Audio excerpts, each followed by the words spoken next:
Sen has said that India's growth will soon catch up and slow down in the growth last year was a global phenomenon. India recorded a growth of around 5% in last financial year. He also said that the government can do more to improve the lives of people. He said this in an exclusive interaction with DD News.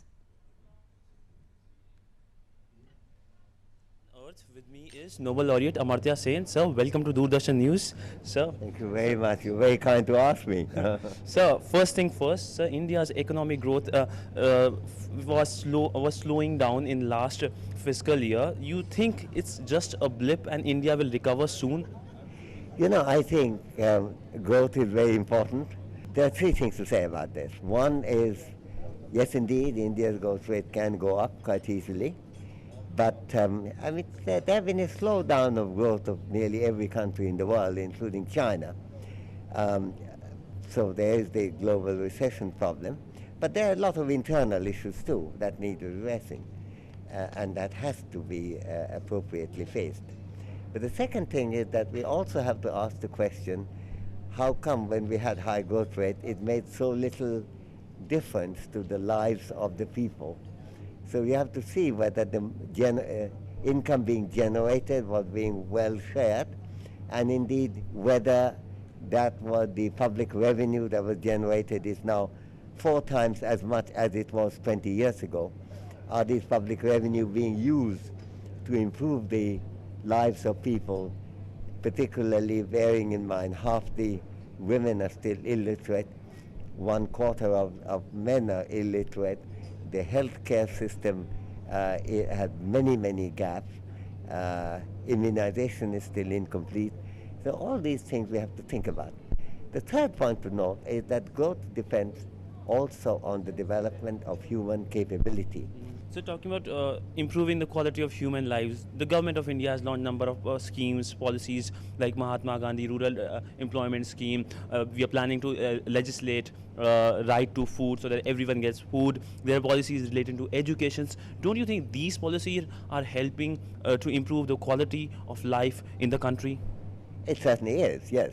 But there's a lot more to be done. I mean, for example, India spends 1.2% of the GDP in public health care, whereas in China, the percentage of GDP that goes into governmental health expenditure, so public health care, is 2.7%. That's more than twice in percentage terms.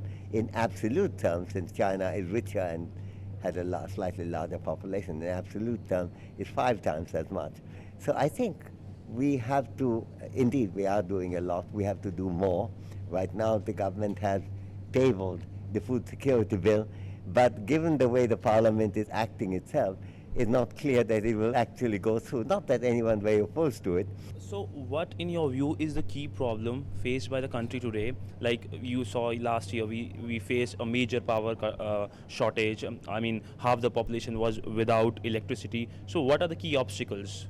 Well, these are some of the obstacles, namely underdevelopment of physical infrastructure, of which power is one of those factors. The perpetual underinvestment in the power sector has extracted a very heavy price in India. But also development of education and healthcare, which are very badly neglected. There's enormous inequalities in this respect, even in the power sector.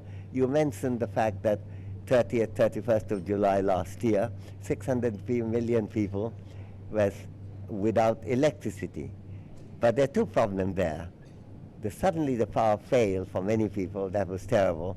Bad organization and underinvestment in the power sector are among the factors.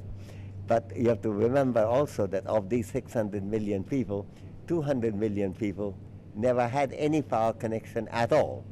There's enormous inequality. 30% of Indians are not connected with electricity. The percentage in China is only 1%.